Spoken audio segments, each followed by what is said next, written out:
रावी एक जंगल पर से गुजरता है। इसे जंगली जानवरों और परिंदों के चहचहाने की आवाजें आती है, तो रावी इनकी आवाजें सुनकर कहता है कि ये है वो जंगल जहाँ हर जानवर और परिंदे अपनी अपनी जिंदगी में मसरूफ हैं। लेकिन यहाँ एक अनोखा वाकया होने वाला। शेर दरख्त के नीचे अकेला बैठा है और दूसरे जानवर इससे दूर खेल रहे हैं, मगर शेर अलग थलग है। और शेर ये सोचते हुए कहता है कि कितनी अजीब बात है कि मैं बादशाह होकर भी मैं अकेला हूँ। रीछ शहद तलाश करते करते शेर के करीब आ जाता है। दोनों की अचानक मुलाकात होती है। रीछ को मुआफ करना शेर भाई, मैंने सोचा ये जगह खाली है। शेर मुस्कुरा कर बोला, अरे नहीं दोस्त, ये जगह भी अब तुम्हारी है। इसी दौरान शेर और रीछ की दोस्ती हो जाती है। रीछ और शेर एक साथ बैठकर एक दूसरे से खाने पीने का सामान बांटते हैं। शेर और रीछ दोनों मिलकर खुशगवार गाने गाते हैं और रीछ इस दौरान शेर से कहता है कि तुम्हें पता है, हम दोनों मिलकर जंगल को बदल सकते हैं। लोमड़ी, बंदर और हाथी एक जगह शेर और रीछ को देखकर बातें करने लग जाते हैं कि उन दोनों की ये दोस्ती हम सब के लिए अच्छी नहीं है। अगर शेर और रीछ दोनों इकट्ठे हो गए तो बाकी हम सब कमजोर पड़ जाएंगे। शेर और रीछ एक दिन दोनों दरिया में नहा रहे होते हैं और खेल रहे होते हैं। जंगल के जानवर नूंगूना के बच्चे खुशी से उनको देखते हैं। शेर खुशी से चेला कर कहता है कि अब लगता है मुझे असली दोस्त मिल गया है। बंदर और भेड़िया जंगल के दूसरे जानवरों को उकसाते हैं। बंदर दूसरे जानवरों को कहता है कि कल रीछ ने कहा कि मैं ही असली ताकत हूँ, और शेर कहता है कि रीछ मेरे गुलाम है।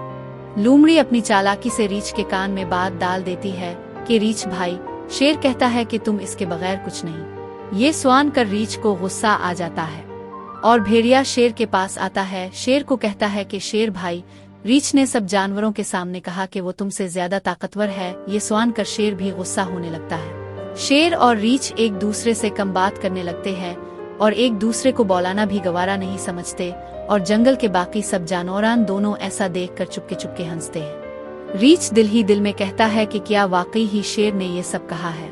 ये सब सुनने के बाद जब शेर और रीछ एक दूसरे के आमने सामने आते हैं तो दोनों एक दूसरे को गुस्से से देखते हैं, और शेर गुस्से से रीछ को कहता है कि तुमने मुझे नीचा दिखाया। और रीछ चीखते हुए शेर से कहता है कि और तुमने मुझे अपना गुलाम कहा कि मैं तुम्हारा गुलाम हूँ। और रीछ शेर को ये सब कहकर गुस्से में जंगल के दूसरे कोने की तरफ चला जाता है।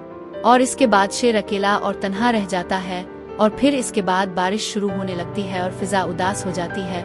और इस तरह भेड़िया और लोमड़ी शेर और रीछ दोनों की दोस्ती में बहुत बड़ी दरार डाल देते हैं। ये सब करने के बाद बंदर और लोमड़ी दोनों खुश होते हैं और लोमड़ी बंदर से कहती है कि देखा, हमारा काम हो गया।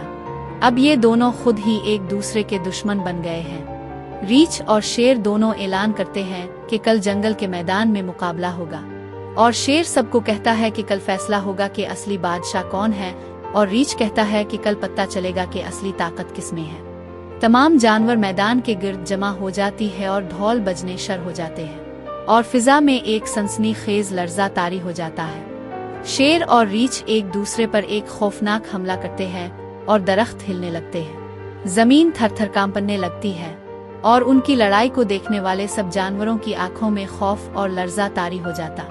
और शेर अपने पंजों से रीछ पर वार करता है।